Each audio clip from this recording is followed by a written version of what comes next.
Yoann Gillet, 33 ans, candidat du Rassemblement national et soutenu par la droite populaire dans ces élections municipales à Nîmes.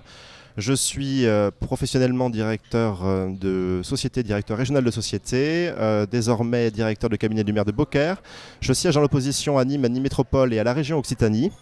Et je me présente donc à ces élections municipales pour remporter les choses, pour avoir le courage d'agir et pour changer les choses dans cette ville de Nîmes qui a bien besoin d'un nouveau souffle. Bonjour Yoann Gillet. Bonjour. Merci d'avoir accepté d'être face à Objectif Gare. Vous êtes candidat du Rassemblement national et tête de liste de la liste qui s'appelle Le courage d'agir. Est-ce que c'est bien cela ? C'est bien cela. La première question qu'on a envie de vous poser, elle est finalement assez simple. Est-ce que vous pensez être parvenu durant cette campagne à convaincre les Nîmois de voter pour vous dimanche prochain ? Oui, je le pense parce que nous sommes sur le terrain au quotidien et force est de constater que l'accueil que nous réserve le terrain est assez incroyable et a bien évolué depuis 2014. Les Nîmois, très clairement, nous disent majoritairement sur le terrain qu'ils sont prêts à voter pour nous parce qu'ils sont conscients de ce qui se passe ici à Nîmes, parce qu'ils en ont marre de ce qui se passe ici à Nîmes et parce qu'ils veulent tourner la page du mandat de Jean-Paul Fournier, du mandat de trop de Jean-Paul Fournier. Est-ce que finalement, effectivement, vous nous dites que sur le terrain, vous entendez beaucoup ça ? On ne vous cache pas qu'on l'entend de tous les candidats, qu'ils ont un accueil très favorable sur le terrain. À la fois, il y a eu 4 sondages qui sont sortis, c'est assez exceptionnel d'ailleurs, cette année. Et sur les 4 sondages, vous êtes la plupart du temps 3e et une seule fois, vous avez été 2e. Est-ce que quand même, durant une campagne, on n'est pas affecté par autant de sondages qui semblent répéter la même chose ? Pas du tout, parce que vous savez, les sondages, nous on les prend avec beaucoup de distance. Premièrement, même les si sondages... vous étiez arrivé premier sur les sondages ? Oui, parce que les sondages, très clairement, localement, nous sous-estiment systématiquement.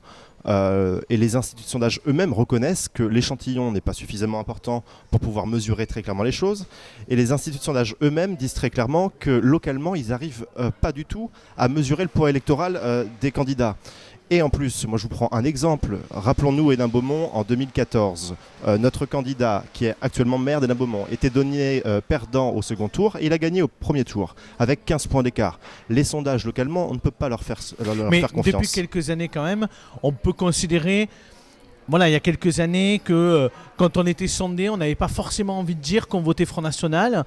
Aujourd'hui, j'ai envie de dire que les choses ont évolué. Les gens le disent assez ouvertement. Vous êtes arrivé en tête, votre parti est arrivé en tête aux européennes.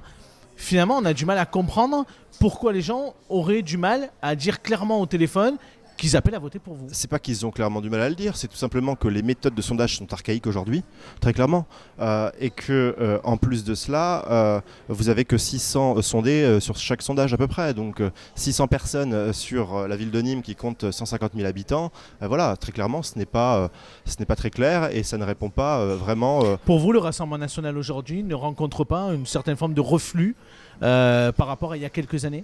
Ah non, bien au contraire, c'est tout le contraire. Je veux dire, les gens nous attendent avec impatience. Alors, Monsieur Gillet, vous étiez candidat en 2014. Bon, vous avez perdu. Jean-Paul Fournier a gagné et il est maire depuis 2001. Comment on fait aujourd'hui pour essayer de déloger Jean-Paul Fournier ? On propose un programme concret qui répond aux aspirations des Nîmois. C'est ce que nous faisons. Depuis 6 ans, nous sommes élus dans l'opposition. Nous sommes 7 élus dans l'opposition. Nous allons à la rencontre des Nîmois. Nous répondons à leurs préoccupations. Et dans notre programme que nous avons présenté il y a quelques semaines, nous répondons très clairement à toutes les problématiques que rencontrent aujourd'hui les Nîmois. Parce que Jean-Paul Fournier... Donc là, on en reviendra après sur les problématiques. Mais la stratégie, c'est quoi ? Parce que proposer un programme à tous les Nîmois, tout le monde le fait. Non, parce que la stratégie, elle est très claire. C'est proposer un programme concret et cohérent, ce que ne font pas les autres. Je suis le seul à dire très clairement ce que coûtent les mesures que je propose. Je suis le seul à parler d'économie, alors même que pour 1 euro dépensé en plus, il faut évidemment économiser 1 euro à côté. Je suis le seul à avoir un discours de vérité. Voilà comment on répond très concrètement à la demande des Nîmois. Qu'est-ce qui vous a manqué en 2014 et que vous avez peut-être acquis en 2020 ? Qu'est-ce qui vous a manqué en 2014 et que vous avez peut-être acquis en 2020 ? En quoi vous avez changé ? J'ai changé sur plusieurs choses. Déjà, à l'époque, je n'étais pas élu, donc les Nîmois me découvraient, premièrement, donc ils ont appris à me connaître. Et puis, j'ai aussi engendré de l'expérience, à la fois en tant qu'élu d'opposition à la ville, en tant qu'élu d'opposition à la métropole, en tant qu'élu d'opposition à la région, et puis, et surtout, en tant que directeur de cabinet du maire de Beaucaire. Et ne pensez-vous pas que du fait peut-être de votre jeune âge et que vous êtes un peu un professionnel de la politique, ça peut en refroidir certains? Non, je ne suis pas un professionnel de la politique. J'ai eu ma carrière dans le privé avant. Mais vous avez la trentaine, vous n'avez pas une longue carrière. J'ai 33 ans. Je pense que les Nîmois, au contraire, aspirent à la jeunesse et veulent de la jeunesse pour changer les choses. Ils veulent tourner la page de ce vieux monde. Et moi, c'est ce qu'ils me disent sur le terrain. D'ailleurs, les électeurs de Jean-Paul Fournier, les électeurs historiques de Jean-Paul Fournier sont les premiers à me le dire, en me disant... on va voter pour vous parce qu'on veut changer les choses, parce qu'on veut tourner cette page et on veut un avenir pour nos enfants. Alors passons aux mesures concrètes à présent. Donc, la sécurité est une préoccupation des Nîmoises et des Nîmois. Concrètement, qu'est-ce que vous proposez ? On propose très concrètement ce que nous proposons depuis 6 ans désormais, c'est-à-dire le doublement des effectifs de police municipale en passant de 150 à 300 agents de police municipale. On propose également d'augmenter le nombre de caméras de vidéosurveillance de 200 dès la première année pour passer de 400 et quelques à 600 très rapidement. On propose également d'appliquer la tolérance zéro. C'est pas de parler en l'air, la tolérance zéro, ça veut dire quelque chose, ça veut dire que le moindre fait, de la plus petite incivilité au fait le plus grave, doit être sanctionné et les policiers municipaux doivent agir très concrètement sur ce sujet. On propose également de construire des commissariats de police municipale au sein des quartiers sensibles et notamment à Pisevin. Et nous proposons également une meilleure coopération avec la police nationale. Ce travail doit se faire vraiment au quotidien. Alors ça, c'est des mesures que proposent aussi bon nombre de candidats. Alors ce sont des mesures que nous proposons depuis 6 ans, où nos opposants, et la mairie sortante d'ailleurs, n'a pas arrêté de nous dire ces dernières années que nos mesures étaient irréalisables. Et je constate aujourd'hui en effet que tout le monde reprend nos idées, comme quoi nous avions raison depuis le début.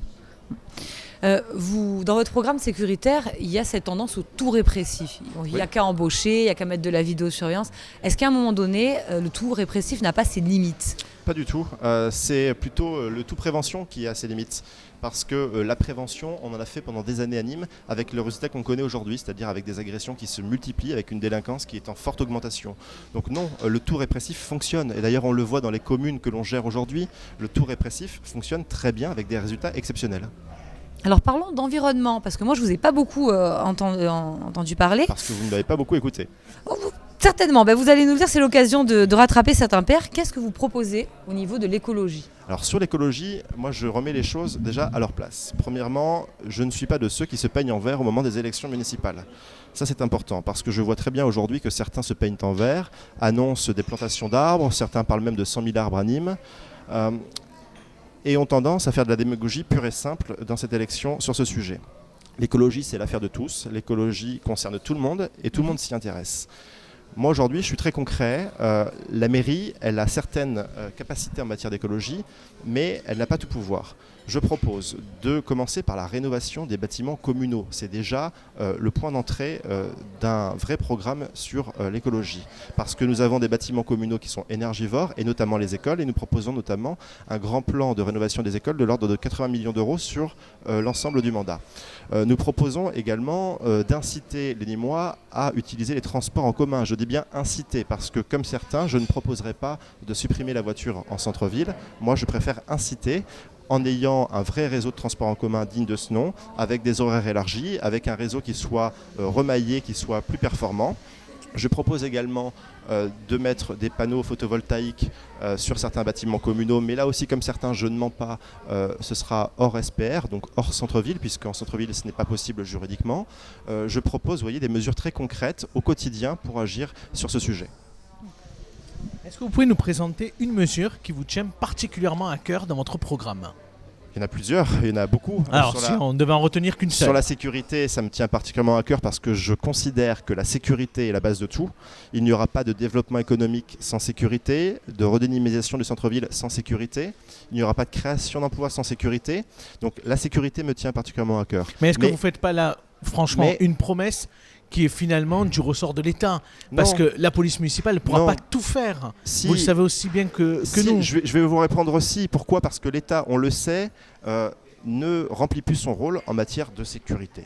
C'est une réalité que tout le monde avoue aujourd'hui. Donc on fait quoi? Soit on laisse passer les trains et on regarde les choses se détériorer, soit on agit concrètement. Donc moi j'ai pas honte de dire que oui, nous allons faire le travail à la place de l'État, parce qu'en embauchant plus de policiers municipaux, en doublant les effectifs de police municipale, évidemment qu'on fait le travail de l'État. Mais l'État de toute manière ne le fera pas, donc il faut agir concrètement. Une dernière question. Si vous remportez la mairie dans quelques jours, est-ce que vous serez aussi président de l'agglomération de Nîmes? Je ne peux pas vous le dire aujourd'hui puisque ça dépend de beaucoup de choses et notamment des élections dans les autres communes, mais je le souhaite, oui. Mais on le sait par exemple que, c'est le cas d'ailleurs à Beaucaire, puisque vous êtes directeur de cabinet du maire, on sait que généralement, même s'il y a un maire Rassemblement National sur la ville-centre, c'est pas forcément toujours lui qui devient président ensuite de la communauté de communes ou pour Nîmes de Nîmes Métropole parce que il y a un refus finalement des maires des communes qui appartiennent à cette communauté de communes. Non, alors je serai un peu plus mesuré que vous parce que vous savez, les élus du territoire de Nîmes Métropole, j'ai de très bonnes relations avec eux et je pense qu'ils sont suffisamment intelligents pour travailler avec tout le monde. Mais je vais vous dire que finalement... est-ce que vous serez en capacité finalement? Peu importe qui sera président de Nîmes Métropole, l'important est d'avoir un président qui puisse travailler avec tout le monde et qui soit suffisamment intelligent pour travailler avec tout le monde et pour développer le territoire de manière équitable. C'est ça qui m'importe avant tout. Et c'est quoi les enjeux pour vous aujourd'hui du développement économique sur l'agglomération de Nîmes? C'est justement cette compétence du développement économique qui est importante parce que Nîmes Métropole en la matière n'a strictement rien fait. Il n'y a pas eu de création d'entreprise, d'implantation d'entreprise sur le territoire.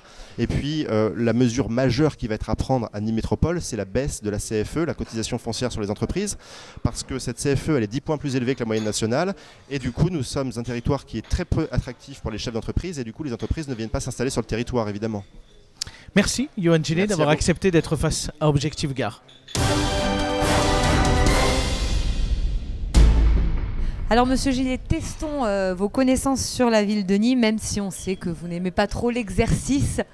Mais il va bien se passer. Je n'aime pas du tout l'exercice. Bon, on va essayer. Alors, il n'y a pas de question très très compliquée.